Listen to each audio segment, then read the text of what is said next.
redonnerai, je noterai. On l'avait fait passer les papiers, tout ça, Bah, écrit. vous me remettrez, je vérifierai comme ça. Oui.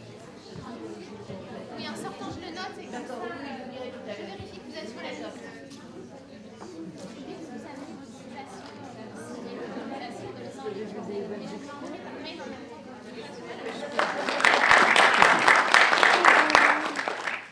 Merci beaucoup Marie pour cette présentation qui était parfaite et merci beaucoup à vous d'être ici présent. Le mythe romantique de l'étudiant du quartier latin et de sa grisette, sa compagne, celle qui partage son lit, appelée alors étudiante, comme le définit encore le Littré dans sa version définitive de 1883, va disparaître dans les premières années de la Troisième République.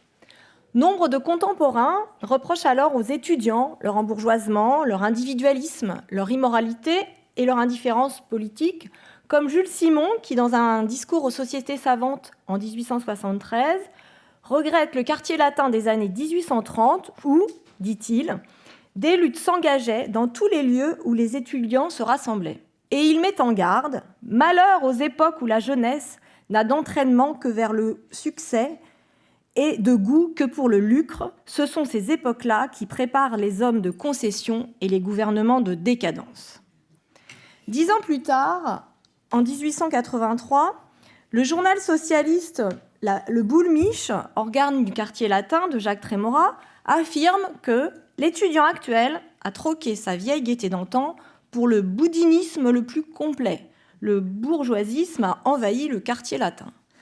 Un autre hebdomadaire du quartier latin, homonyme, mais pas exactement orthographié de la même façon, fondé en 1893, le Boulmiche, affirme, lui, que les naturels du quartier latin sont de mœurs joyeuses et tonitruantes, où on les nomme étudiants parce qu'ils étudient, les femmes étudiantes parce qu'elles n'étudient pas. La même année paraît le premier numéro, au quartier latin, l'organe de la cavalcade des étudiants parisiens, organisé à la mi-carême, reprenant ainsi une vieille tradition de fête corporative. Ce journal est vendu au profit des pauvres et plusieurs écrivains y participent, comme Émile Zola, François Coppée ou André Thoriot. Donc, la une de cette couverture représente donc un carnaval des femmes déguisées. Et on a un autre journal qui paraît la même année, qui s'appelle donc En arrière. C'est un autre organe aussi de cette cavalcade des étudiants de 1893, qui symbolise complètement ce folklore estudiantin. On peut le voir sur cette lithographie, qui représente donc les vendeuses de ce journal, qui dansent le French cancan, à l'instar de Louise Weber, dit Goulu, sujet favori, comme vous le savez, de Toulouse-Lautrec, qui va l'immortaliser dans ses portraits et ses affiches pour le Moulin Rouge. Autre élément de ce folklore qu'on peut citer, c'est le fameux monôme, qui est un long serpent humain formé par les étudiants qui fêtent la fin de leurs examens, agitant leurs cannes et lançant leurs chapeaux en l'air, tout en bloquant la circulation sur le boulevard Saint-Michel. Ce monde étudiant ne peut pas se réduire à ces images festives, et les réformes universitaires changent profondément la vie étudiante. En effet, entre 1877 et 1897, les innovations institutionnelles des Républicains, à la recherche d'une élite renouvelée, ont remodelé considérablement le fonctionnement des facultés qui vont accueillir de plus en plus d'étudiants, comme on peut le voir sur les données de ce tableau. Entre 1875 et 1913, les effectifs des étudiants sur l'ensemble de la France sont multipliés par 3, passant de 14 245 étudiants en 1875 à 42 037 en 1913. Au début des années 1880, l'enseignement supérieur est éclaté en facultés qui regroupent des disciplines proches, mais qui n'ont pas vraiment de lien entre elles et qui sont très contrôlées par le pouvoir central. Un décret de juillet 85 va doter ces établissements de la personnalité civile et un conseil général des facultés est créé dans chaque académie. Les pouvoirs des différents rouages administratifs qui vont régir alors le monde universitaire vont durer jusqu'en 1968. La loi de juillet 1896 crée les universités. Une université regroupant les différentes facultés d'une même académie. Cette université est dirigée par un conseil de l'université, mais les étudiants en sont exclus. Au sein des 16 universités françaises qui sont créées en 1896, elles seront 17 avec la création le 30 décembre 1909 de l'université d'Alger. Donc, comme on peut voir, donc, l'université de Paris, au sein de ces universités, qui est donc composée de 5 facultés, médecine, sciences, lettres, droit et pharmacie, et donc elle attire le plus d'étudiants français, que ce soit des Parisiens, des provinciaux et étrangers, comme l'attestent les données de ce tableau, montrant justement la répartition aussi des étudiants étrangers et français. En particulier, l'Université de Paris va attirer énormément d'étudiantes étrangères, puisqu'elle représente 71% des étudiants dans l'effectif total des étudiantes en 1889-90, et encore plus de la moitié dans les années 1910. Ensemble, étudiants français et étrangers représentent plus de 12,7% des effectifs en 1889. L'arrivée des femmes à l'Université de Paris bouleverse le monde étudiant qui devient alors pluriel. Étudiantes et étudiants doivent alors partager les bancs de l'université, comme en témoignent ces quelques images de cours à la Sorbonne, à la faculté des lettres ou à la faculté de droit, où on voit effectivement une forte présence féminine. J'y reviendrai au cours de cette conférence.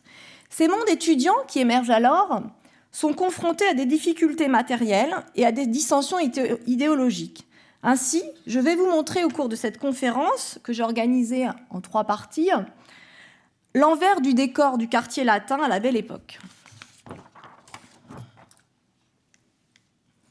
Tout d'abord, je vais commencer par vous présenter le phénomène majeur de cette période, celui de l'arrivée des femmes à l'Université de Paris, qui suscite chez les étudiants et les enseignants, et plus généralement de la société, des sentiments assez contradictoires entre fascination et répulsion. Comme je l'ai souligné dans l'introduction, le nombre des étudiantes inscrites à l'Université de Paris a fortement augmenté depuis la fin du XIXe siècle, puisqu'en 1890, elles ne sont que 195, soit 2,3% de l'effectif total, et en 1910, elles sont 2211, qui représentent 12,6% de l'effectif total. C'est jusqu'à la fin du Second Empire que les femmes n'ont pas eu accès à l'enseignement supérieur et à l'université, et exclusivement un domaine réservé aux hommes. Le mot étudiante, je l'ai précédemment souligné, est synonyme de grisette. Ce n'est pas la femme qui étudie aux côtés de l'étudiant, mais c'est sa maîtresse. Nombre de contemporains, même avec l'arrivée des femmes, vont mettre du temps à féminiser le mot étudiant. Les statistiques du ministère de l'Instruction publique, qui, à partir de 1889-1890, ont précisé le nombre de femmes inscrites à l'université, n'emploient pas le mot étudiante, mais étudiant-fille. De même, Aimée Charrier, qui consacrera en 1931 sa thèse de doctorat en droit à l'évolution intellectuelle féminine, dans les tableaux statistiques qu'elle publie, elle emploie le mot étudiant-femme. Donc la féminisation a mis du temps. Pourtant, on peut voir que certains... Alors on l'a vu, sur cette lithographie aussi, c'est écrit étudiant, alors qu'une autre lithographie d'à peu près de la même époque, le terme est féminisé. Mais dans l'ensemble, ce terme a mis du temps à être féminisé, puisque la définition de l'étudiante n'était pas celle, comme je viens de vous le dire, qui étudie. L'éducation traditionnelle inculquée aux femmes a pris soin de les tenir à l'écart de l'université. La conquête de cet espace donc, a été longue et difficile, comme je vais brièvement le rappeler. Le droit de passer des examens est d'abord conquis avant celui d'assister aux cours, car la cohabitation des sexes est dans le premier cas plus facile à contrôler. La première femme à obtenir le diplôme du baccalauréat, qui, je vous le rappelle, est le premier diplôme du système universitaire, des études supérieures, c'est Julie-Victoire Daubié, qui, en 1861, à l'âge de 37 ans, obtient le baccalauréat ès-lettres à l'université de Lyon, après avoir obtenu une autorisation spéciale, car cet examen était réservé aux garçons. Elle est la première femme licenciée en lettres, après un long combat, pour pouvoir passer cet examen. Donc elle réussit à la Sorbonne en 1871. La seconde bachelière, Emma Chenu, est la première à pouvoir s'inscrire en 1867 à la Faculté des sciences de Paris et à obtenir sa licence l'année suivante. Je vous ai mis là un extrait justement du procès-verbal de l'obtention de son diplôme. Mais l'accès aux salles de cours de la Sorbonne n'est toutefois accordé avec une grande réticence aux femmes. Et ce n'est qu'en 1880 que la faculté des sciences donc, leur est ouverte, et en 1884, la faculté des lettres. La faible présence des femmes à l'université est bien sûr liée au nombre de bachelières qui augmente peu, puisque en 1905, il n'y a que 26 bachelières françaises. Il faut donc de l'audace et du courage aux femmes pour présenter le baccalauréat, car l'enseignement secondaire féminin, ébauché par Victor Duruy en 1867 et officiellement créé par la loi Camisset en 1880, ne prépare pas réellement à cet examen. De même, c'est en 1880 qu'est créée donc, la première école normale supérieure de Fontenay-aux-Roses, destinée à former des enseignantes pour les écoles primaires les écoles normales primaires qui formeront des institutrices. Et l'année suivante est fondée l'école normale supérieure de jeunes filles de Sèvres qui va former des enseignantes du secondaire. Et à partir de 1883, le titre de professeur de lycée peut être obtenu pour les femmes après avoir passé une agrégation féminine. En 1913, tous les lycées, cependant, de jeunes filles de Paris comportent une préparation au baccalauréat et à la veille de la guerre, le nombre de bachelières est de 481, ce qui représente encore que 6% du total des bacheliers. Il faudra attendre 1924 et le décret de Léon Bérard pour que les études féminines et masculines soient unifiées, ce qui va permettre donc aux jeunes filles de passer le même baccalauréat que celui des garçons. Et c'est de même en 1924 que toutes les agrégations masculines seront ouvertes aux femmes, mais certaines étudiantes avaient néanmoins bravé cette interdiction, puisqu'en 1905, une femme obtient l'agrégation de philosophie et celle de grammaire en 1910. Les étudiantes françaises, comme je vous l'ai montré au début de mon introduction, sont moins nombreuses que les étudiantes étrangères jusqu'aux années 1910. En 1890, plus de 71% des étudiantes inscrites à l'université de Paris sont étrangères. La plupart viennent de Russie, de Roumanie et de Pologne. Alors, les raisons de leur présence sont diverses.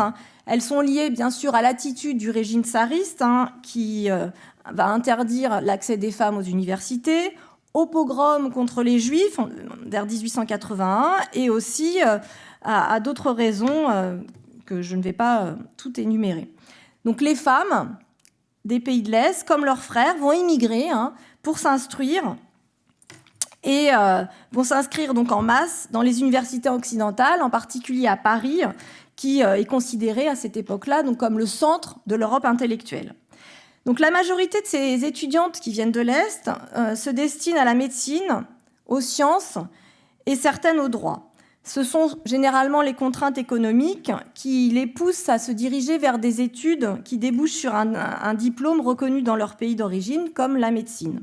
Alors la plupart de ces étudiantes sont issues de milieux modestes, mais qui permet quand même aux parents de les envoyer faire des études à l'étranger. Alors, parmi ces étudiantes étrangères, je vais vous en citer quelques-unes. On peut citer l'anglaise Elizabeth Garrett Anderson, qui va commencer par faire des études en Grande-Bretagne, mais qui va les terminer en France, puisque la Grande-Bretagne ne lui permet pas d'obtenir son diplôme de médecin, et donc elle va obtenir son doctorat en médecine en France.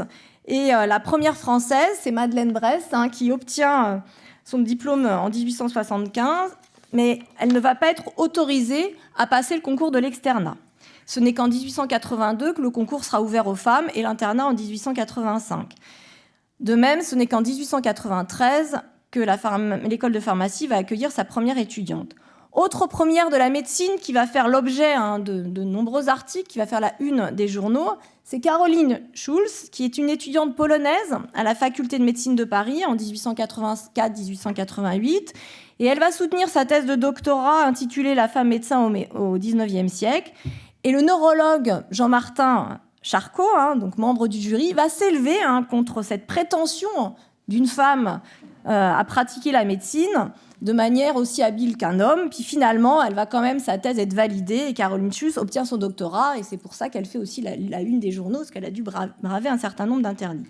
Autre étudiante qui va faire la une des journaux un peu plus tard, et que vous connaissez tous, c'est bien sûr Mania Sklodowska, qui est la future Marie Curie. Alors son père était professeur, mais son opposition donc au régime tsariste l'a cantonné dans une école de province, et donc il va envoyer ses filles, d'abord Brogna, puis ensuite Mania, faire ses études en France. Donc Mania s'inscrit en 1891 à la faculté des sciences de la Sorbonne, et donc elle fait partie des 13 femmes seulement, qui, sur les 599 étudiants qui sont inscrits, et elle va être la première à obtenir une licence de physique en 1893.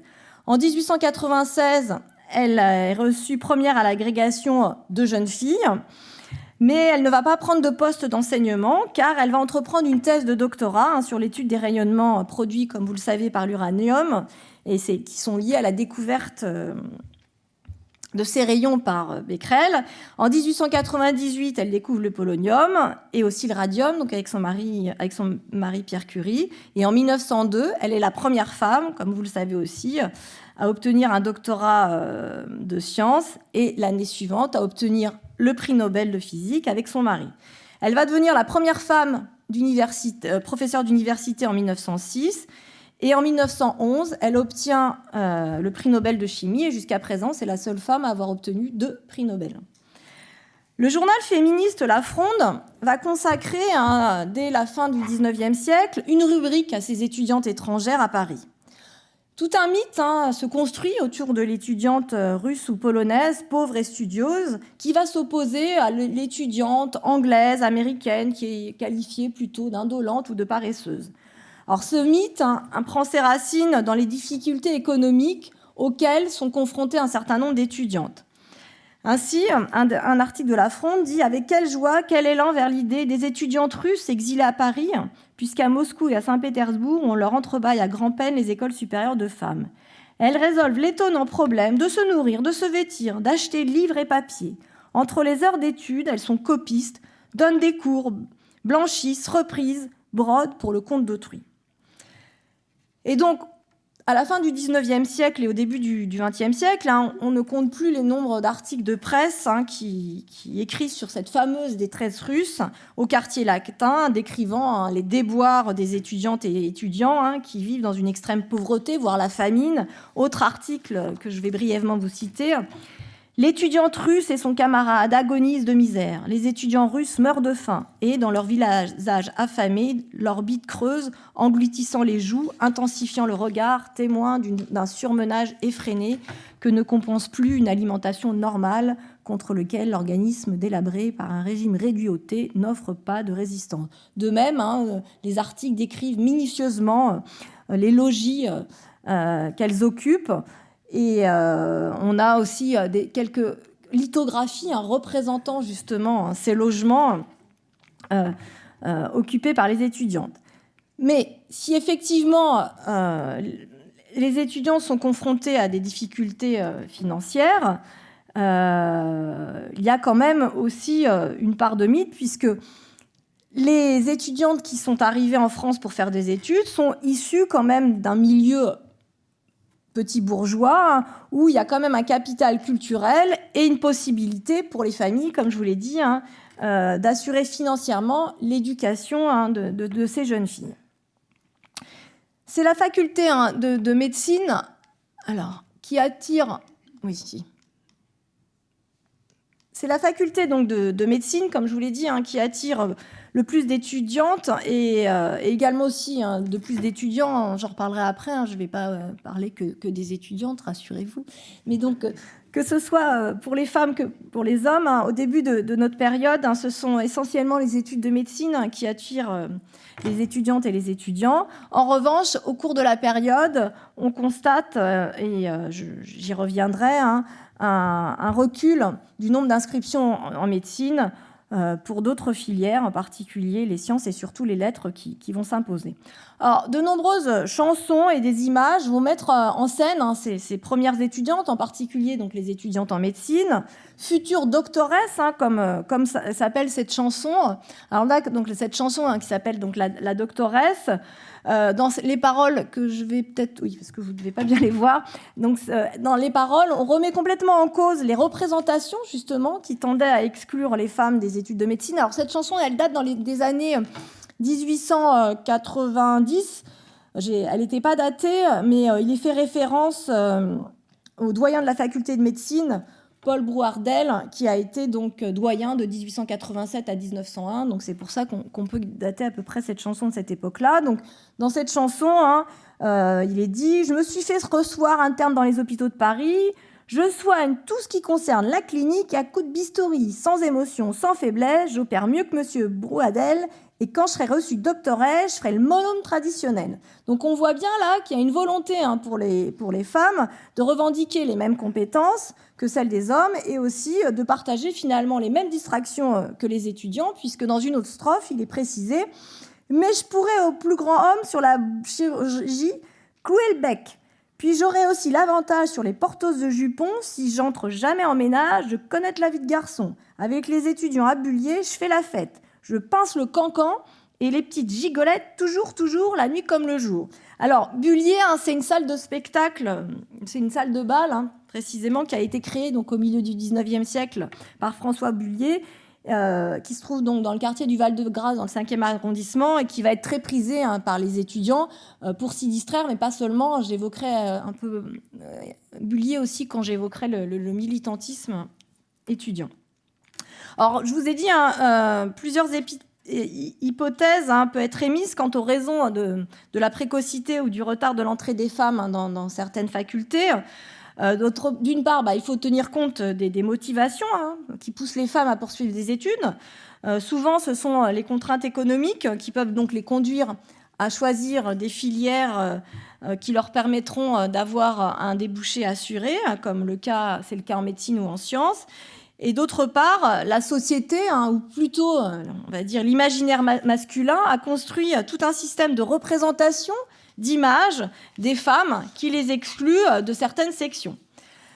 Et de longues traditions misogynes, on attribue donc aux femmes des qualités spéciales qui sont propres à chaque sexe et qui délimitent justement un domaine d'études pour chacun et chacune. Bien que les femmes donc ne semblent pas posséder le fameux sang-froid nécessaire à la pratique de la médecine, on reconnaît toutefois qu'elles ont la douceur, le dévouement que l'on retrouve dans l'image de la mère guérisseuse ou de l'infirmière. Donc il y a eu une série de cartes postales. Là, je vous ai mis les deux premières et un peu plus loin, je vais vous montrer les autres cartes postales de cette série. Donc, en 10 images, cette série cherche à convaincre de la nécessité de la présence des femmes médecins, et elle s'inscrit donc dans un mouvement de socialisation donc des femmes médecins, et plusieurs arguments sont mis en avant pour ne pas apparaître justement comme une concurrence aux hommes médecins, mais comme un complément nécessaire. Les femmes médecins justifient donc le besoin pour leur existence par leur nature féminine, qui les rendrait plus compatissantes, plus douces, plus patientes, avec une approche donc quasi maternelle finalement du patient. Et de façon générale, la médecine est présentée comme une extension du rôle de la mère qui allait. De plus, comme je vous l'ai dit, le travail féminin est devenu une nécessité sociale, et dans la première carte postale qui ouvre cette série, c'est ainsi qu'est justifiée la nécessité pour les femmes de faire des études de médecine. Au cours de cette série aussi est dénoncée une certaine immoralité des étudiants, et on met en avant le sérieux du travail des femmes et leur absence de volonté d'aller au cabaret. Alors les deux dernières cartes postales de la série sont un peu plus audacieuses, puisqu'il est question de soigner les hommes. Donc là, on voit que ce rapprochement des sexes par l'exercice de la médecine pose quelques problèmes. Alors cette série se distingue d'une autre série que je vais aussi vous montrer, qui là est destinée à ridiculiser les femmes médecins et pas du tout à promouvoir les femmes médecins dans la société. Donc là, c'est une série carte postale, donc on n'a pas le temps de toutes les regarder ensemble, donc je vous les laisse quelques secondes si vous voulez regarder la légende, mais c'est tout à fait édifiant. Ah, alors attendez, parce que moi, de là, je vais vous lire, mais sur mon écran, parce que là, moi, non, voilà, c'est trop loin pour moi, donc vous m'entendez, oui. Donc je vais vous lire quelques-unes, je ne vais pas toutes les lire de la série. Alors, sur la première image, il est précisé, donc, toute cette série s'appelle Doctoresse, hein, Dieu qu'il est pâle, certainement, il veut me consoler pour une maladie de l'estomac. Consulter, pardon. Dans la deuxième, ah, c'est du cœur que vous souffrez, je m'en doutais. En vous voyant entrer, je vais vous examiner de très près. Sur la troisième, inutile, jeune homme, de vous mettre en costume de conseil de révision. Remettez vos effets. Dans la quatrième, voyons d'abord ce pouls. Un peu de fièvre, n'est-ce pas? La cinquième, je ne vous cacherai... Ah, excusez-moi. Sur la cinquième, je ne vous cacherai pas que votre cœur bat d'une façon anormale. C'est grave, très grave. Et donc, la chute. Vous êtes le 25e qui me fait pareille déclaration depuis le commencement du mois. C'est une épidémie. Veuillez ajouter des cigarettes de camphre à votre régime et ne revenez me voir qu'après complète guérison. Donc là, on voit bien que ça cherche vraiment à ridiculiser la femme médecin et non pas à promouvoir son rôle dans la société. Alors, comme on l'a vu dans les statistiques que j'ai projetées, la faculté des lettres s'ouvre plus tardivement aux femmes que celle de médecine ou des sciences, mais à la veille de la guerre, elle va occuper une place quand même importante. Non, si, c'est là, je suis allée trop vite. Donc là, on voit bien comment, à la veille de la guerre, il y a une redistribution des effectifs dans les différentes facultés. Le droit est un bastion difficile à conquérir pour les femmes. Les statistiques l'attestent. C'est lié aussi au fait que les femmes ayant une incapacité civique, ça tend à l'évidence à les écarter des études de droit. Et de plus, il pourrait être dangereux justement de laisser pénétrer les femmes dans ce domaine réservé aux hommes où s'établissent les fondements justement de la société et les fondements de la domination aussi masculine. Donc, en accédant à l'étude des lois, les femmes pourraient prendre conscience de leur servitude et donc souhaiter leur émancipation. Et les hommes ont peur de cette prise de conscience et de la concurrence féminine qui les inquiète. Cette concurrence féminine va être incarnée par une des premières diplômées, pas la première, c'est la deuxième, qui est Jeanne Chauvin. Donc Jeanne Chauvin est la première Française à obtenir son doctorat en droit en 1892, 2 ans après la première à l'avoir obtenue, qui est une Roumaine, Sarmiza Belceșcu, qui avait été la première femme inscrite en droit et qui avait obtenu sa licence en 1887 et son doctorat en 1890. Dans son doctorat, Jeanne Chauvin, sur l'étude historique des professions accessibles aux femmes, elle revendique pour les femmes l'égalité tant dans leur éducation que dans leur accession à toutes les professions, aussi bien privées que publiques. Mais ces idées ne font pas l'unanimité et sont même fortement contestées. Et lorsqu'elle se présente devant le jury, des étudiants vont envahir la salle, vont chanter la Marseillaise et déclencher un vacarme tel qu'il faut ajourner la soutenance de thèse. Quelques jours plus tard, la soutenance reprend et elle est finalement reçue docteur en droit à l'unanimité des membres du jury. Elle va alors être chargée de dispenser des cours dans plusieurs lycées parisiens pour jeunes filles. Mais en 1897, la Cour d'appel de Paris lui refuse le droit de prêter le serment d'avocat au motif que la loi n'autorise pas les femmes à exercer la profession d'avocat, exercice viril, dit-on, par excellence. Elle devra donc attendre 3 ans à la suite de pressions féministes pour qu'une loi soit votée qui permette donc aux femmes d'accéder pleinement au barreau avec accès à la plaidoirie. Elle prête ainsi serment comme avocate au bureau de Paris le 19 décembre 1900, juste après Olga Petit, qui avait prêté serment, elle, le 5 décembre 1900. Mais Jeanne Chauvin est cependant la première femme de France à plaider en 1907. Cette arrivée, donc, comme vous l'avez compris, des premières étudiantes françaises et étrangères ne passe pas inaperçue. L'entrée des pionnières donc, dans les salles des cours de l'université ne se fait pas facilement. Certains professeurs les accueillent avec une franche hostilité, estimant incompatible donc, la féminité et les études supérieures, et considérant, comme je vous l'ai déjà rappelé, que leur tempérament et leur nature les rendent inaptes, dit-on, au métier d'homme.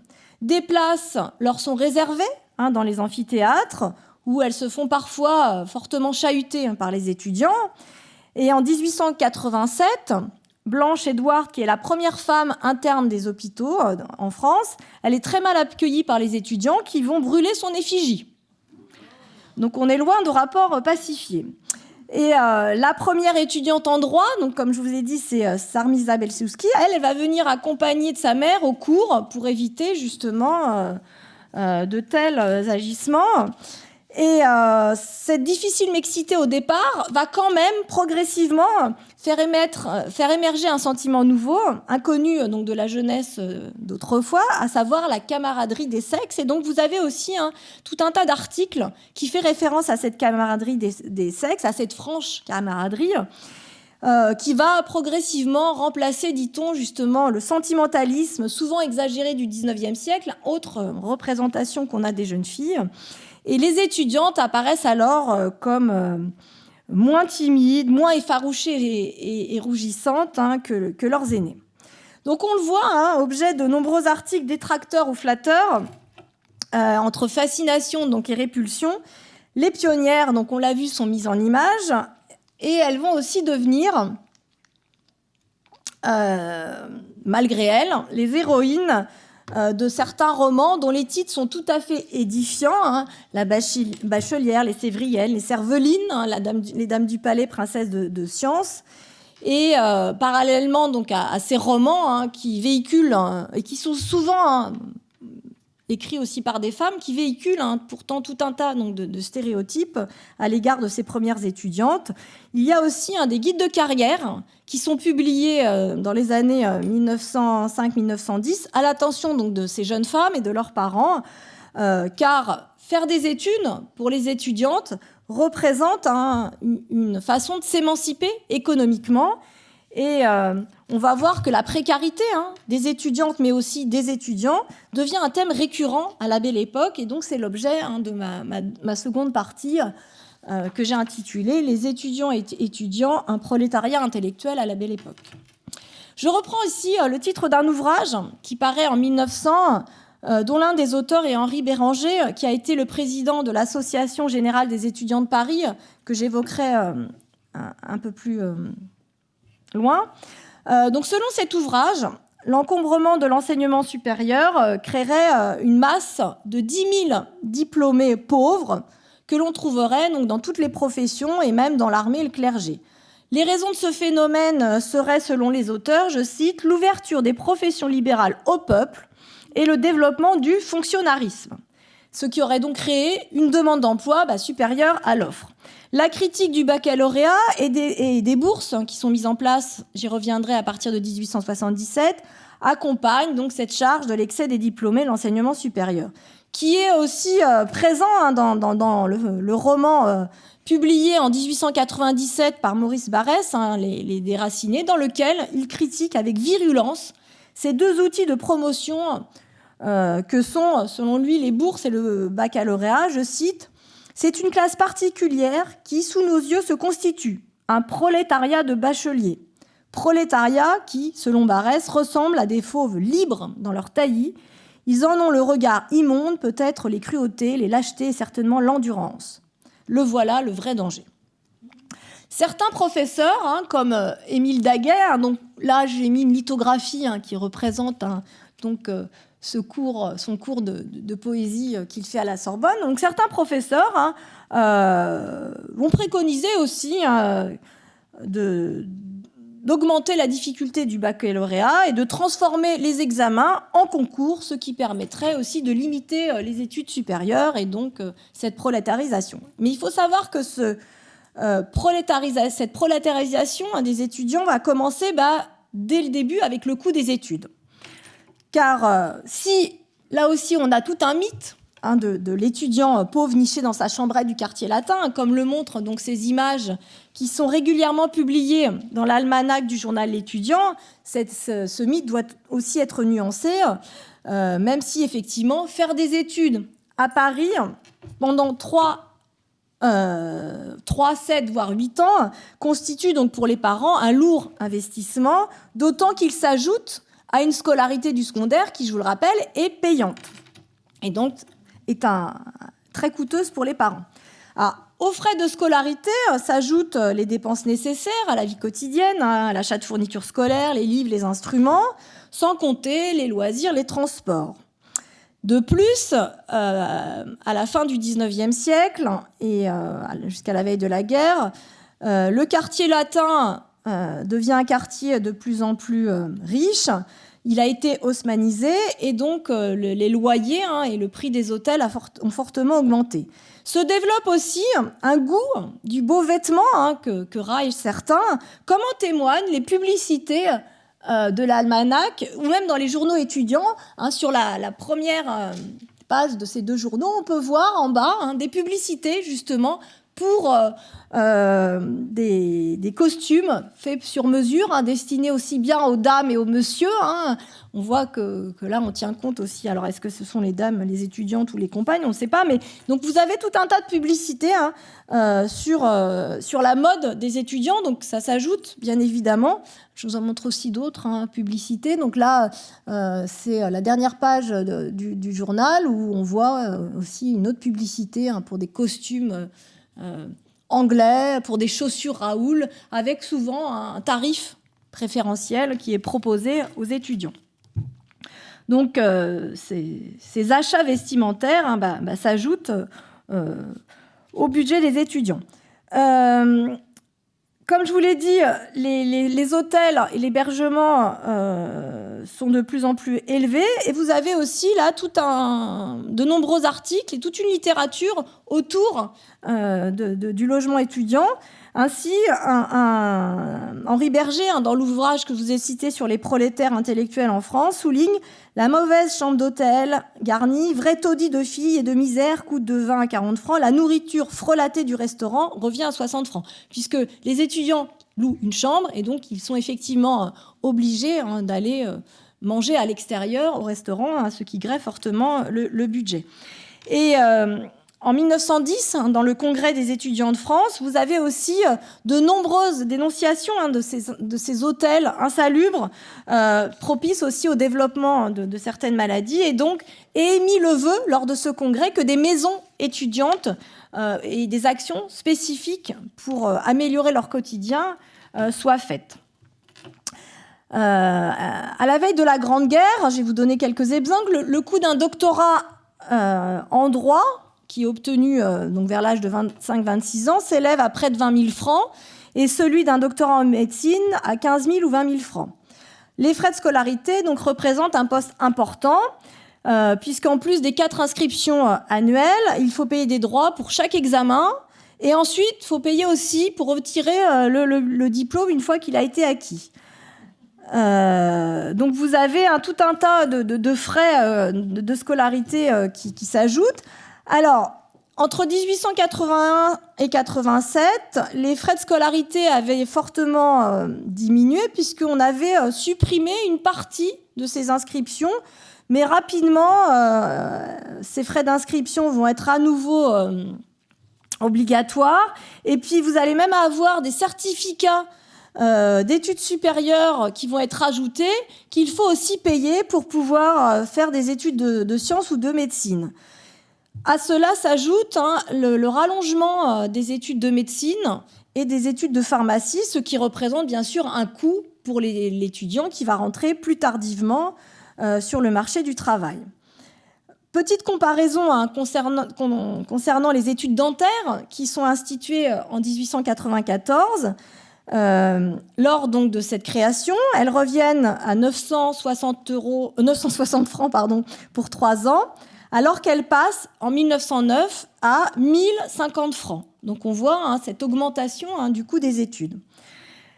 Alors, quelques aides sont proposées aux étudiants, mais elles sont quand même extrêmement rare et la plupart des étudiants sont dans l'étroite dépendance de leur famille. Et cette fameuse pension mensuelle accordée par les familles est une question cruciale qui nourrit aussi la littérature de cette époque. Et donc rares sont les étudiants et les étudiantes qui vont rompre complètement avec leur famille et vivre de leurs propres revenus. Des prêts sont proposés aux étudiants. Vous avez, là je vous ai mis donc là ce prêt d'argent, cette publicité pour un prêt d'argent revient très régulièrement dans le journal L'Étudiant et aussi dans l'Almanach. Vous en avez d'autres. Je vous ai mis un autre exemple là d'un prêt d'argent publié donc, dans l'Almanach. Donc là, c'est un prêt de 3 000 francs aussi qui est proposé à toute personne ayant un répondant quelconque.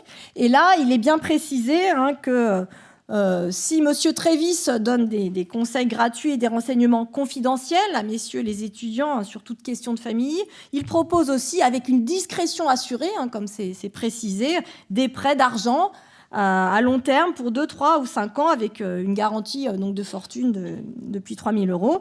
Et puis vous avez aussi d'autres... Il y a vraiment énormément de publicité pour des prêts, donc ce qui montre bien la précarité aussi de la situation étudiante. Comme je vous l'ai dit, c'est en 1877 que les bourses, à l'instar de celles qui avaient été créées pour l'enseignement secondaire, qui vont être créées dans l'enseignement supérieur. Mais ces bourses ne sont pas très, très importantes, très nombreuses. En octobre 1899, seulement 79 bourses sont proposées aux étudiants parisiens.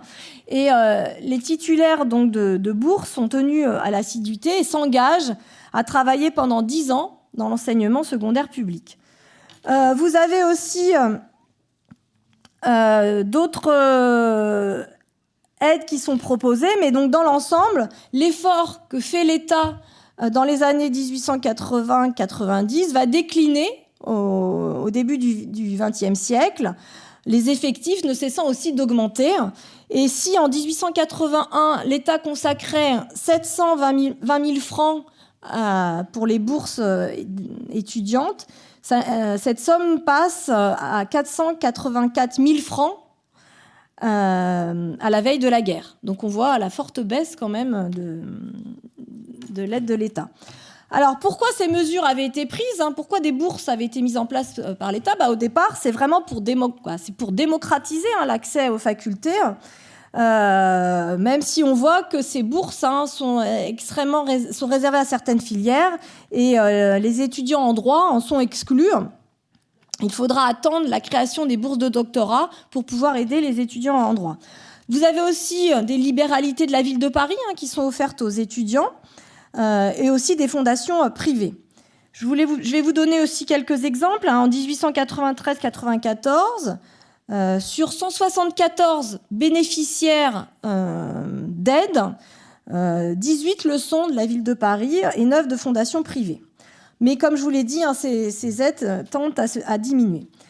Alors, à côté donc, de ces aides, de ces bourses, vous avez aussi une politique sociale plus générale, une politique méritocratique qui est mise en place par l'État républicain, avec une dispense de certains droits d'inscription et d'accès gratuit à la bibliothèque.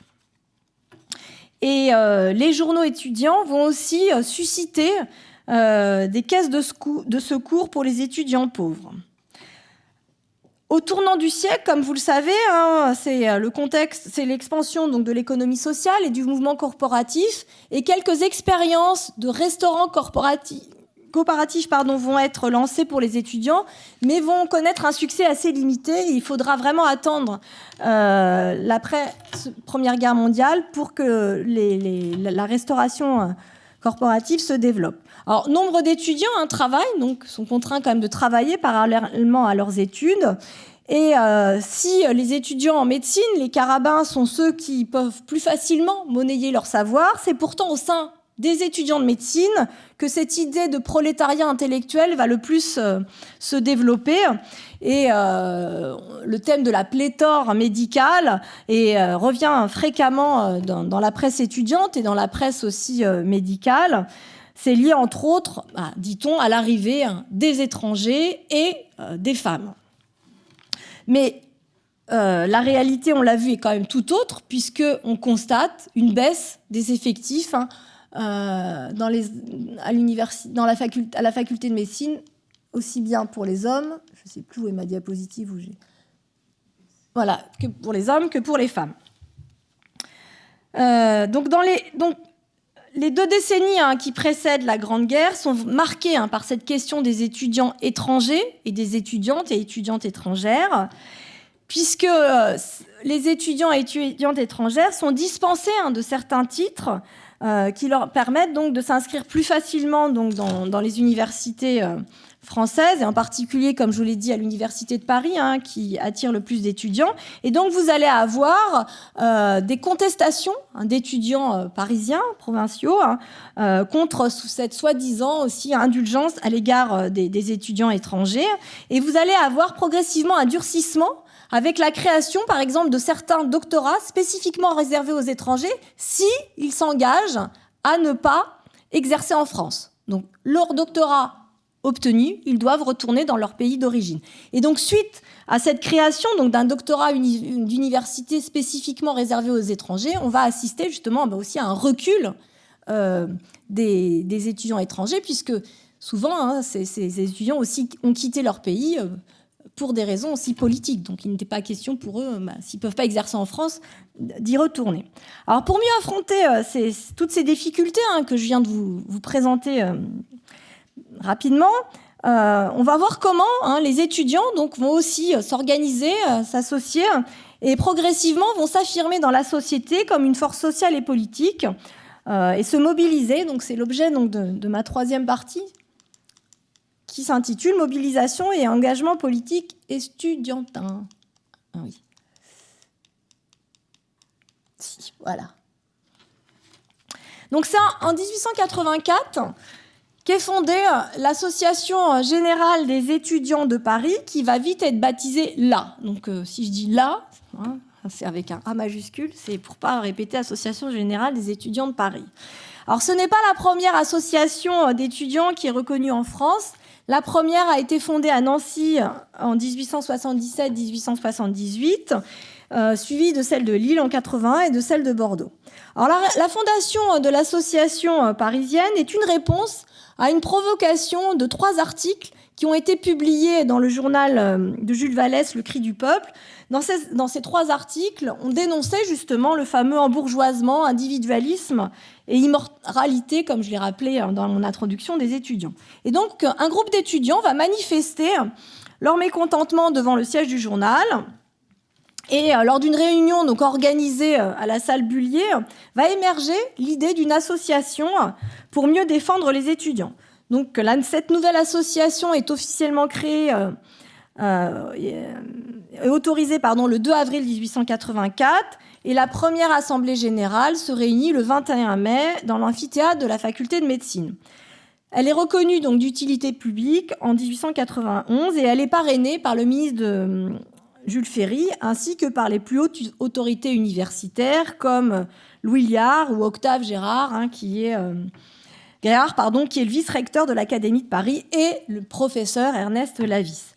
Donc cette association se présente comme une organisation structurée qui est destinée donc à représenter le monde étudiant, auquel elle va chercher à donner une apparence d'unité. Et donc les statuts qui régissent cette association rappellent qu'elle a pour but de, je cite, « resserrer les liens de solidarité et d'établir un centre de relations amicales entre tous ses membres ». Mais ces statuts ne confèrent pas explicitement à l'association donc un rôle de défense corporative. Les 3 objectifs de cette association sont, premièrement, donc, d'unir les étudiants en luttant justement contre leur fameux individualisme qui leur est reproché, en leur offrant donc un lieu de rencontre, de loisirs, de services, et aussi de les représenter à l'extérieur, que ce soit en France et à l'étranger. Cette association se veut neutre, démocratique, mais neutre politiquement, ouverte à tous les étudiants. Alors, pas étudiante, elle n'est pas mixte, qu'ils soient pauvres ou riches. Alors, elle connaît au départ des débuts assez modestes, puisqu'elle n'a que 80 membres dans ses premières années. Mais en 1895, elle a 2500 adhérents et 7000 en 1897. Et au tournant du siècle, 8500 adhérents. Elle est d'abord installée rue des Écoles, et puis elle va s'installer en 1910 rue de la Bûcherie, dans un immeuble qui a été construit sur un terrain de la ville de Paris et qui a été financé par une subvention du Parlement et qui est loué de façon très symbolique d'1 franc pour 99 ans. Alors, avec cette association, la maison des étudiants est une réalité puisqu'il y a une bibliothèque, une salle des fêtes, de conférences, une salle d'art, un bar, restaurant. Alors, elle va proposer essentiellement des activités, des prestations aussi, et puis comme je vous l'ai dit, elle a un rôle représentatif et elle parle au nom des étudiants. Son président, d'ailleurs, en 1894, l'a défini comme le syndicat de notre jeunesse universitaire, syndicat restant par goût à l'écart des événements d'ordre politique ou religieux. Mais dans ses revendications, elle est quand même extrêmement modérée, ce qui va lui valoir un certain nombre de reproches, et elle est très très proche du pouvoir. Ses présidents d'honneur sont des grandes personnalités de la Troisième République, comme Louis Pasteur, Ernest Lavis, et elle va recevoir régulièrement les visites des différents présidents, donc Carnot en 89, Loubet en 99. Elle va jouer un rôle important dans la formation à la vie publique, et plusieurs de ses dirigeants feront par la suite une carrière politique, ce qui va permettre à ses détracteurs justement d'accuser ses membres de carriérisme et de former, je reprends une expression fréquemment employée à l'époque, d'être l'antichambre des cabinets ministériels. De plus, sa neutralité aussi sont contestées, aussi bien à gauche qu'à droite, et donc vous allez avoir création d'autres associations comme la création en 1891 des étudiants socialistes révolutionnaires internationalistes, et vous allez avoir aussi un certain nombre d'autres associations sur lesquelles je vais revenir également. Il faut savoir qu'au moment, donc en 1893, en juillet 1893, il va y avoir une émeute suite à l'interdiction d'un bal d'étudiants. Et cette émeute va conduire à la mort d'un étudiant qui va donc ces émeutes vont faire la une du journal Lanterne.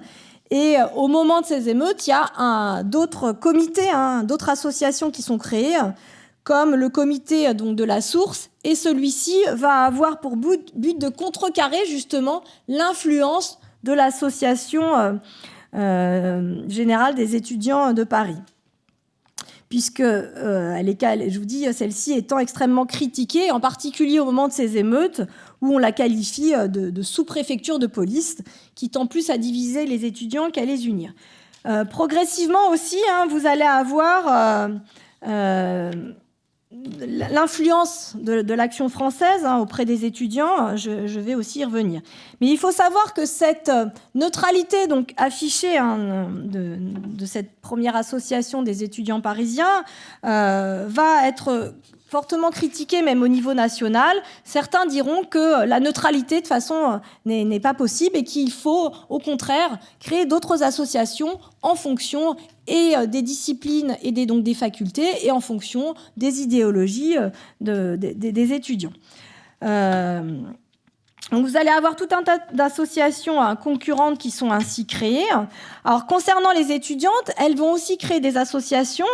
Les premières sont créées par les étudiantes étrangères, les étudiantes anglo-saxonnes. Donc dès 1898 vont créer le club de la rue de Chevreuse, et en 1901 est créé par la directrice du journal La Fronde, Marguerite Durand, l'association des étudiantes de Paris.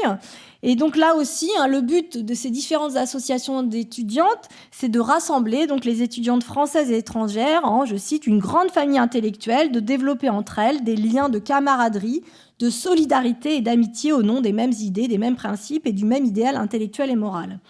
Alors, il ne faut pas penser que les étudiantes et ces associations vont être forcément très, très engagées dans le féminisme.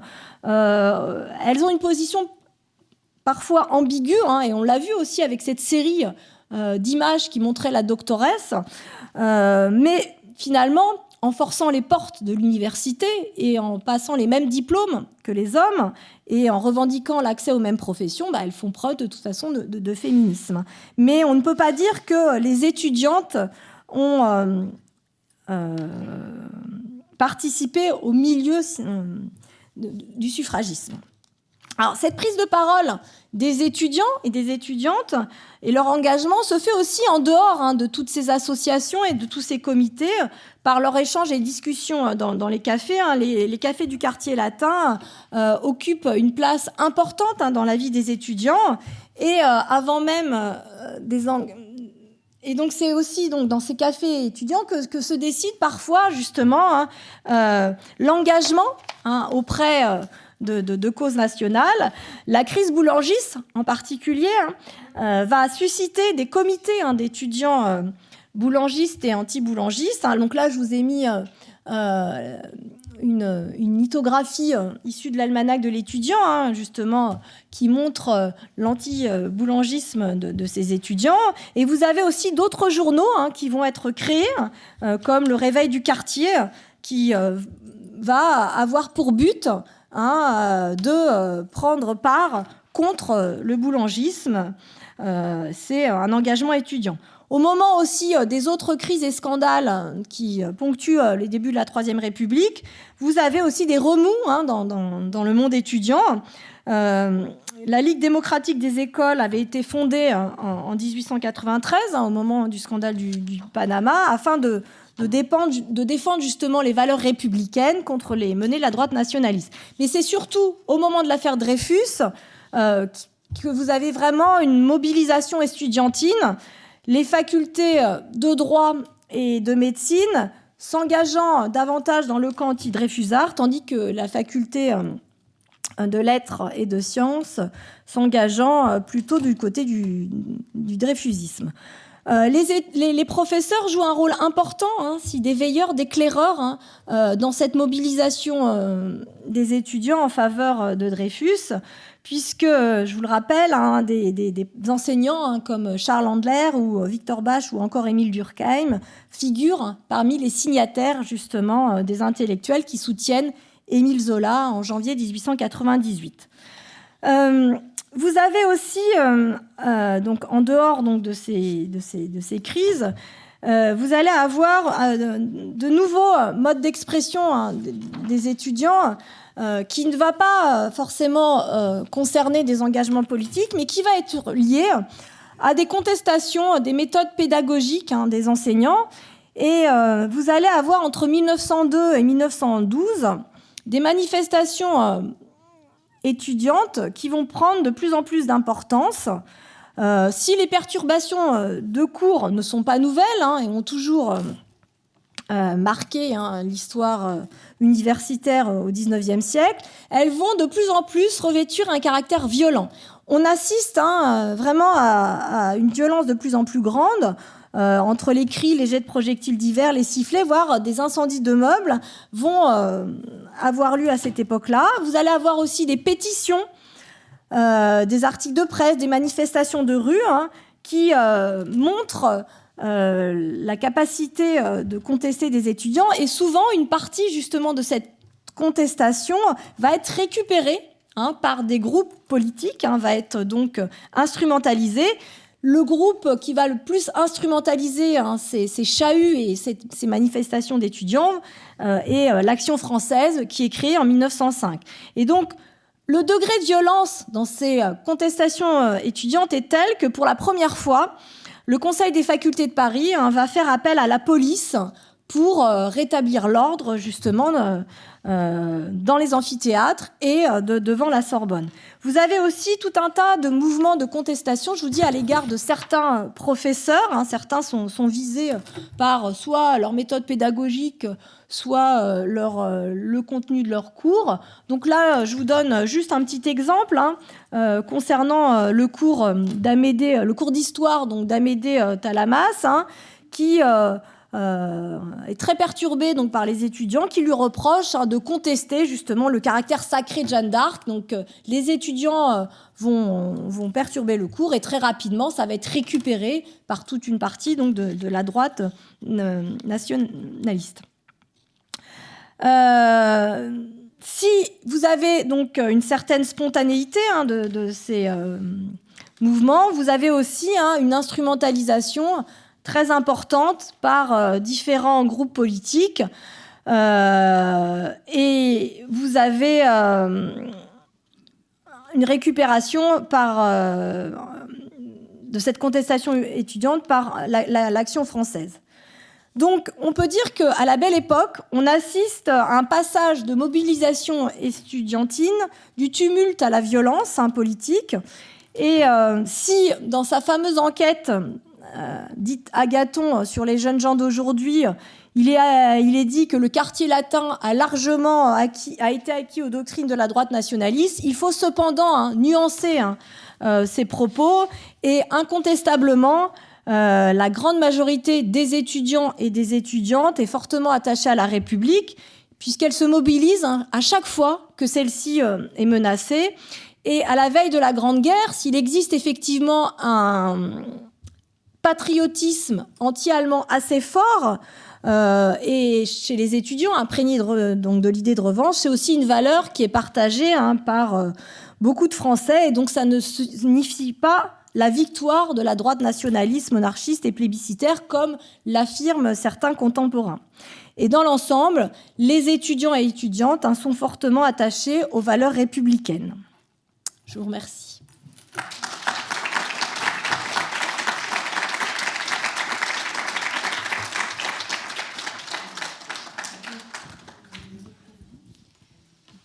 Merci beaucoup. C'est maintenant le temps des questions. Est-ce qu'il y a des questions ?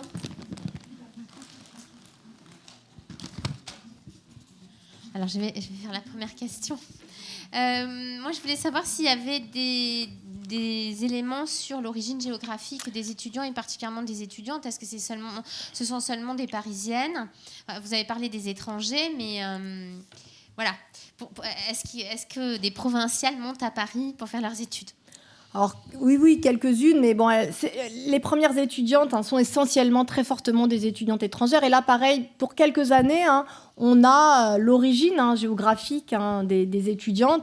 Concernant les étudiantes, par exemple, si j'ai cité Julie Victoire d'Aubier, elle est allée à Lyon pour passer son baccalauréat. Donc, vous avez aussi quelques étudiantes effectivement provinciales. Mais les premières années, on a finalement peu de renseignements concernant la sociologie des étudiantes. Et j'ai oublié de le dire, mais ces premières étudiantes sont relativement âgées. Souvent, elles sont certaines sont mariées, elles ont dans la trentaine, voire la quarantaine. C'est pas des jeunes femmes. C'est que progressivement, au départ, justement, passer des diplômes, c'est l'idée de revendiquer une égalité aussi intellectuelle des femmes. Puis progressivement, ça va être justement pour pouvoir avoir une émancipation économique. Pourquoi sont-elles plus âgées ? Alors, elles sont plus âgées parce que les études leur ont été généralement fermées et elles n'ont pris conscience que tardivement, finalement, ces femmes de la position dans laquelle elles étaient. Et puis, voilà, elles ont atteint sûrement une certaine maturité qui leur permettent de franchir et de s'affranchir et de certains interdits. Et les premières étudiantes, jeunes étudiantes, sont donc des étudiantes étrangères. Oui, s'il vous plaît. Comment s'est fait la bascule entre les écoles du temps de la royauté, où il y avait quand même l'école Mazarine, enfin un certain nombre d'écoles, avec l'université ? Et est-ce que c'est la Sorbonne qui est la première école d'université, ou l'école de médecine, rue de l'école de médecine? Comment ça s'est joué, ce passage entre, dirons-nous, avant la Révolution et après la Révolution ? Alors là, comme je vous l'ai dit, au départ, ce sont chaque discipline correspond à une faculté. L'université telle qu'on la connaît aujourd'hui s'est mise en place c'est en 1896 que sont créées donc, les différentes universités qui regroupent plusieurs facultés. Et donc l'université de Paris, la Sorbonne, a été créée en tant qu'université à part entière. Alors, elle date bien évidemment, comme vous le savez, elle est beaucoup plus ancienne, mais l'université qu'on appelle d'ailleurs la Nouvelle Sorbonne date de 1896, comme les 16 autres, les 15 autres, puis 16 avec la création de l'université d'Alger, donc comme je vous l'ai dit, le 30 décembre 1909, sont créées. Une autre question ?